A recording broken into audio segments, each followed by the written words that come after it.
Everyone, চলো আজকে তোমাদের সঙ্গে শেয়ার করব আমার নিকো পার্ক যাত্রা। আর তার জন্য ফার্স্টে আমি ব্যান্ডটা পরে নিয়েছি, তারপরে চলে এসেছি ইলেকট্রিক কারগুলো চালানোর জন্য। এখানে সবাই চালাচ্ছিল, আমিও চালিয়েছি। তারপরে চলে এসেছি আমি এই রোলার কোস্টারটা চড়ার জন্য। ছোট্ট মতন ছিল এটা বেশি হাইটেড ছিল না। তারপরে আমি চড়েছি এই টয় ট্রেনটাকে। এটা বাচ্চাদের মতন দেখতে লাগলেও এটা কিন্তু ভীষণ ভয়ানক। এটা থেকে নামার পরে আমার প্রায় 5 মিনিট মাথা ঘুরেছিল, আমি 5 মিনিট বসেছিলাম। তারপরে চলে এসেছি রিভার কেভের দিকে। আর রিভার কেভেতে আসার পরে দেখলাম মেনটেনেন্স চলছে, তাই ঢুকতে পারিনি। তারপর চলে এসেছি সাইক্লোনে। আর এখানে এসে আমার রিয়াকশান খুবই বাজে, খুব বাজে লেগেছে। ভীষণ হাইটেড, 5 তলা হাইটে উঠিয়েছিল। তারপর লাঞ্চ করে নিয়েছি, আর লাঞ্চ আমি বাড়ি থেকে এনেছিলাম।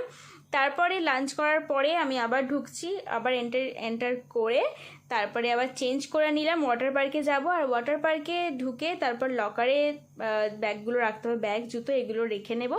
রাখার পরে চলে এসেছি একদম ওয়াটার পার্কের ভেতরে। এখানে কিন্তু অনেকটাই ভিড় কম ছিল তুলনামূলক নর্মাল দিনের থেকে, যেহেতু গরমটা বেশি সেই জন্য।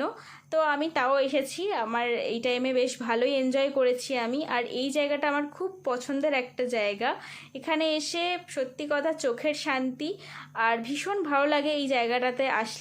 ওয়াটার পার্কের আমার এই জায়গাটা খুব ভালো লাগে, ওয়াটার পার্কটাই আমার ভালো লাগে। আর আকাশটা দেখো কত সুন্দর, আমার তো খুব ভালো লাগছিল এরকম একটা ওয়েদারে, এরকম একটা জায়গাতে।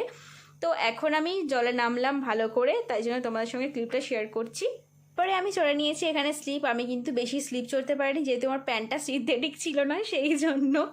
তো তারপরে সন্ধ্যা হয়ে গেছিলো। সন্ধ্যার জায়গাটা সন্ধ্যাবেলা এত সুন্দর লাগছিল দেখতে, যেহেতু এখানে একটা ইভেন্ট ছিল সেই জন্য আরও বেশি ভালো লাগছিল, সাজানো গোছানো। আর তার জন্য আরও বেশি ভালো লাগায় আমার তো আরও বেশি থাকতে ইচ্ছে করছিল। বাট সন্ধ্যা হয়ে গেছে, এবারে উঠতে বলছিল 6টার সময়। শেষমেশ তো উঠতেই হলো জল থেকে। আর এই ছিল আজকে আমার ভিডিও। ভালো লাগলে অবশ্যই লাইক করে দিও। দেখা হচ্ছে নেক্সট ভিডিওতে, বাই।